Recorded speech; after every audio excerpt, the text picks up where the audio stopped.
6 Skyview Network, sponsored by Terry Lambert Hyundai.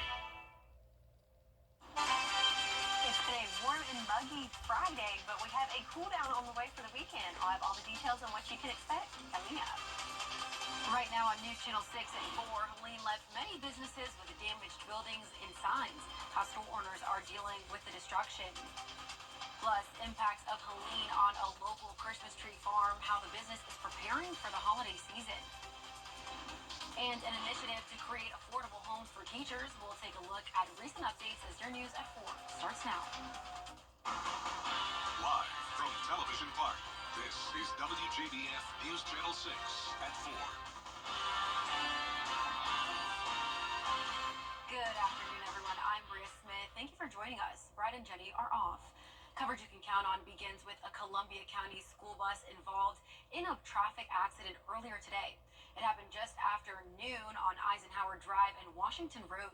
Details are limited at this time, but we do know no injuries were reported involving any students on board. No word on the occupants of the other vehicle.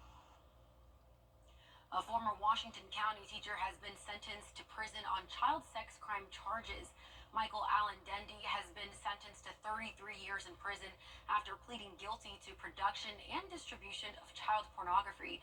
Investigators say Dendy tricked students into sending sexually explicit material via social media, then uploaded the images online. Dendy was a teacher at Washington County High School from 2016 until his arrest in January of last year. It's time now for a first look at our weather with meteorologist Sherry Sheely. Sherry, it's a little muggy outside. Yes, it has been unseasonably muggy and warm today, but I have good news. We have a little bit of a cool down on the way just in time for the weekend. But right now, looking at the satellite and radar, we've got a few little sprinkles still out there lingering, but notice the cloud cover starting to subside, and we can see that here in Swainsboro on our Terry Lambert Hyundai Skyview cam. Yes, it's still mostly cloudy, but how about that? The sunshine trying to come through as those clouds start to gradually clear out in that neck of the woods. 69 degrees there in Swainsboro, 66 for us here in Augusta, still in the 70s right there at Bamberg and Sparta, right at 70 degrees at this hour. That was this morning. Current temperatures today, right now, is 75 here in Augusta, 77 in Barble, and right at the 80 mark for several spots. And if that's not enough, the dew points are high as well, which means it is muggy out there. In fact, looking at the outdoor comfort meter, we're at a 2, which is more of something we see in the summertime, not for fall, right? But planning out the next couple of hours, you'll see those clouds continue to clear out, and overnight lows will be in the 60s later on this evening. So we'll go over that brief cool down to expect for the weekend and what's happening in the tropics, all coming up in your full forecast. Bria? Alrighty, Sherry, thank you. And speaking of the weather, local businesses are still feeling the impacts of Helene. The storm causing damage to signs and buildings across the CSRA. Isabella Moody spoke to one of them about what they've seen. Allegra Image 360 has seen an influx of customers needing repaired signs after the hurricane, as well as some projects having to be postponed. We've been repairing 6 or 7 signs a day, and before that we were maybe putting up a sign a day, so that's a big change. Lynn told me the signs can be difficult to repair, but wants to be able to help the businesses get back up and running. It's difficult to repair a sign. It's almost easier to build from scratch, but when it's bent and torn, you got to pull it out and start over. So a lot of that sort of thing, and that's the immediate, because it's business and they're concerned about advertising. Right now, they have been repairing signs that help with location and marketing, but expects more once people hear from their insurance. Real estate developers and so forth want to get back to business as soon as they can, and the sign lets people know where the property is. You might be talking to an agent, and he says, we got this building at such and such, and they're going to go by and look for it. Well, they're looking for the sign. The business plans to do all they can for people during this time. Hurricanes are certainly an interruption in business, and our purpose is to help people overcome that interruption just as quickly as we can. In Martinez, Isabella Moody, WJBF News Channel 6. FEMA has sent out disaster survivor assistance teams in Augusta. The teams are going door to door to help people register for FEMA disaster assistance. FEMA reports more than 260 crews are in Georgia and have visited about 34,000 homes, and 175 crews are in South Carolina who visited 35,000 homes. We realize not everyone disaster recovery center. Some people may not have access to the internet. Some people may not have access to a phone. So this has given us an opportunity to cross all of our T's, dot all of our I's, and literally go out on foot into the communities and meet face to face with disaster survivors. Just don't be surprised if we knock on your door, and if you're not there, we will probably leave material letting you know that we stopped by and just the different ways that you can register for disaster assistance. About 147,000 applications were approved in Georgia and 212,000 in South Carolina. A local Christmas tree farm is working to get back on their feet following Helene. Graham Lee has the latest. 3 months ago, Matthew Gay lost his home to a lightning storm while he was on vacation with his family. Today, everything inside has been removed, but now it's a waiting game to hear what happens next. We do have a bid from the contractor that I would like to rebuild my house. So the bid has been submitted to the insurance company and to me. So I'm waiting to see what the insurance company says now. Since that storm, he and his wife have been living in this camper trailer on the property. Then Hurricane Helene hit 2 months later, leaving Gay with yet another obstacle. When I came out that morning, probably 5,000 trees were leaning at a 45-degree angle. Fortunately, I think the Lord blessed us in the fact that school was out, so we were able to I had about 20 people out here working every day. We put in 1 week, we put in about 500 to 600 man hours to get trees straightened back up. We asked Gay if the storm has also impacted prices in the Christmas tree market. He says the only impacts have been from nationwide inflation throughout the last year. Everything has gone up, so trees had to kind of go up. You have to keep, from the business side of things, you have to keep a profit margin, so you have to kind of keep that margin. So we did have a very small increase this year, but it was not due to the storm. But even with everything thrown at him this year, Gay says the show goes on not just to sell trees, but provide the best experience for customers. When they come out and do the hayride, we offer free hayride, hot chocolate, popcorn. We have bonfires going. The families come out. That's your reward. It's you make a little money at it, but it's not monetary reward is the reason I do it. I do it because the families that come out year after year. And Gay says he's already had a few customers stop by. The tree farm will officially open for business Saturday, November 23rd. A ribbon cutting was held for the first homes built in the Teach Initiative. Now 4 homes are available for teachers in the county to move in. The project was organized by a former substitute teacher, Jeremy Johnson. The goal is to bring more affordable housing for teachers and create incentives for more people to get into the profession. We intentionally looked at the school board salaries, and so over 80% of the current Richmond County Board of Education employees will qualify for this house. These homes are only being priced at $225,000, which is, if you know about the Augusta market, is a steal of a deal. New construction, 3-bedroom, 2.5-bath homes for only $225,000, intentionally priced at a point that teachers can afford on their current salaries. So with having a program like this, it relieves that financial stress that they have of trying to house their family, their own children. Johnson says if a teacher in Richmond County fills out the correct paperwork, there is a chance they'll be able to move in by Christmas. An Atlanta-based nonprofit group called South Face is advocating for sustainability. The group is working with people and other nonprofits to save money through green energy programs. Atlanta Bureau Chief Archish Seshadri reports. Here at South Face, a nonprofit that advocates for sustainability, they've had more than 1,300 students to learn everything they can about sustainability, economic improvements to make sure that there aren't things like mold, as well as giving more than 7,000 affordable housing permits. And they use it all here. It starts here at this diagnostic training cabin where they teach people on tools and tricks to train them to help you save money on your utility bills. Things like looking for carbon monoxide poisoning, making sure there aren't leaks inside or outside your home or building, as well as preparing your home so that it's more sustainable to ultimately save you money on your utility costs. So we might train people on how to do home energy ratings, or teach people about building sciences and the envelope of a building, meaning the insulation.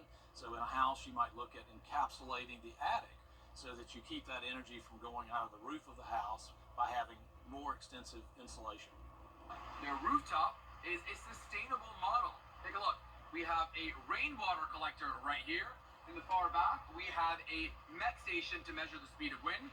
Over there in the other corner with all those wooden boxes, that is a bee pollinator. And up on the roof right here above me, we have solar panels. South Face says this is a model that they're using for not only home as well as buildings, but to pave the way for the future generation to see how our communities could look over the next 100 years. Reporting in Atlanta, Archit Seshadri, Atlanta Bureau Chief. Today, the Richmond County Board of Elections met for an important step in the election process. Members met this morning at the Board of Elections. Coming up, it's National Radiation Technology Week. We'll take a look at the difference radiation therapists makes in the lives of their patients after the break. And get ready for cooler temps this weekend, feeling more seasonable and fall-like as we dip into highs in the 70s over the weekend. I'll have all the details coming up.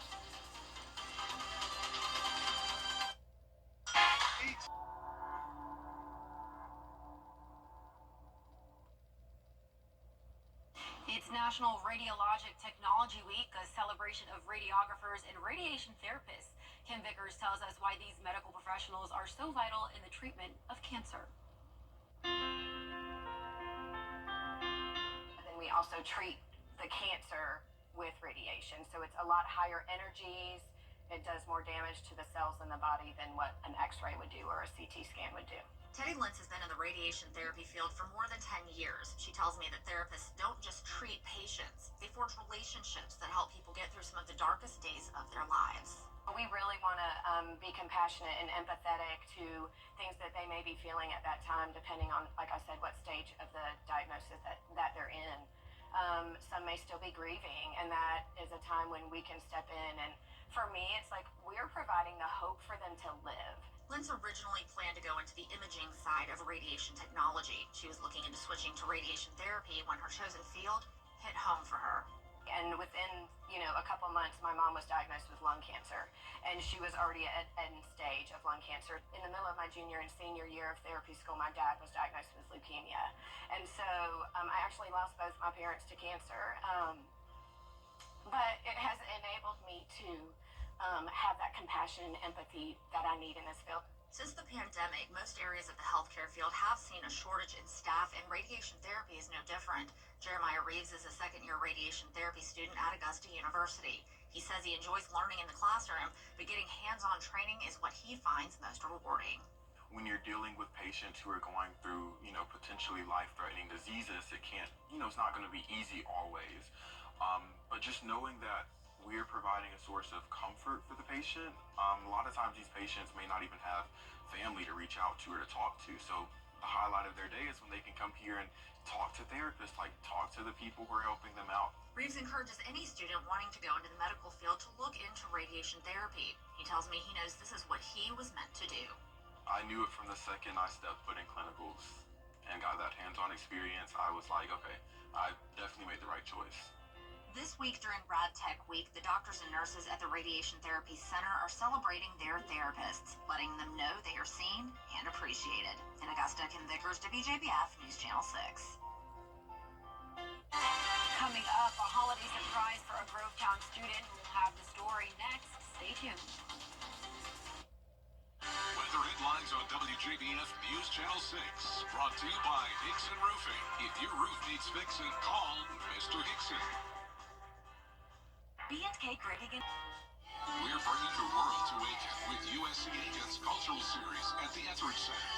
Join us for The Wild Cards on Saturday, November 9th. Led by their irresistible harmonies and fiery musicianship, this Nashville duo has captured the acclaim and attention of country music fans all over the world. USC Aiken's Cultural Series. For tickets, visit etheridgecenter.universitytickets.com or call 803-641-3305. Now, your most accurate forecast with WJBF Live Viper 6. So let's take a look at our Terry Lambert Hyundai Skyview Cam here in Augusta, where we still have the overcast skies there. It looks like it's lightening up a little bit as those clouds are trying to thin out, but they are being stubborn and really sticking around. 76 degrees for our current temperature, and winds coming from the north at 3 miles per hour, humidity at 79%, as it has certainly been muggy out there. Looking at Live Viper 6, we have a few lingering sprinkles in there, just very, very light. I wouldn't even call it rain, more like a mist or sprinkle, as you will, as we've seen most of the day today.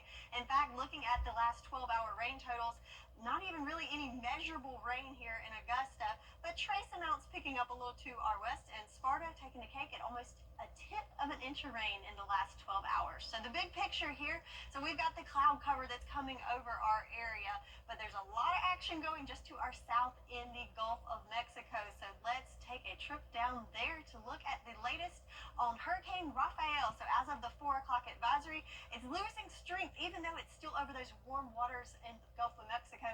It's encountering drier air and also lots of shear, so it's starting to weaken. It's still at a Cat 2 with wind speeds up to 100 miles per hour. Looking at the movement, a little funky with the track there as it loses strength and moves westward. Then it takes a deep dive to the south over the weekend. So again, main takeaway from this, no worries at all for us, nowhere near us. Just something to mention since it is still hurricane season.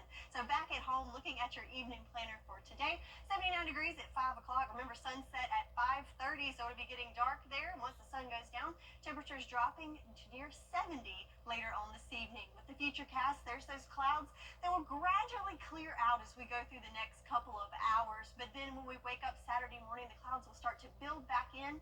Might have a few sprinkles sneaking in there, but overall, I think Saturday it's going to be dry for us. Just plenty of clouds to cover the skies throughout Saturday. And then into Sunday, we'll see moisture return just in the form of some light rain once again on Sunday. So don't put that umbrella away just yet, as we're looking at about a 20% chance of rain both Sunday and Monday, with our next best chance of rain coming in later next week. So looking towards the weekend, we're looking at temperatures in the 70s, 74 for your Saturday, and a little bit cooler at 70 degrees for your Sunday. Again, it's going to be a dry one for your Saturday, just those clouds sticking around, but then we're going to have rain return to the forecast on Sunday with just some isolated showers, but high temperatures at 70 degrees, so a little cooler as we go into the weekend. And I sure am looking forward to it. Me November too. 1st, I turned on my Christmas music, so I'm just waiting for the weather to catch up on more. Alrighty, thank you, Sherry. Well, we see it all the time on social media. Videos of servicemen and women surprising loved ones when they come home from deployment. Today, it happened right here in the CSRA. Major Kamona Riley Lee, a nurse with the Army National Guard, deployed to Camp Bonsteel in Kosovo in January, leaving her third-grade son, Benjamin, here at home. Today, she surprised him at Grovetown Elementary's Veterans Day program. Thank you, Mommy. Your service was amazing because you stayed over there for 11 whole months. And staying with me for the veterans to save our country. Yeah. Thank you for your sacrifice as well, son. You know, it's not easy being away from your mom. It's not easy for me being away from you. So I want to thank you for your sacrifice and you being willing to be the greatest kid ever while I was gone. Major Riley Lee says she is looking forward to taking Benjamin out for sushi and spending time with him. Coming up, Christmas holiday drinks are back. We'll take a look at what's returning to menus and what's new next.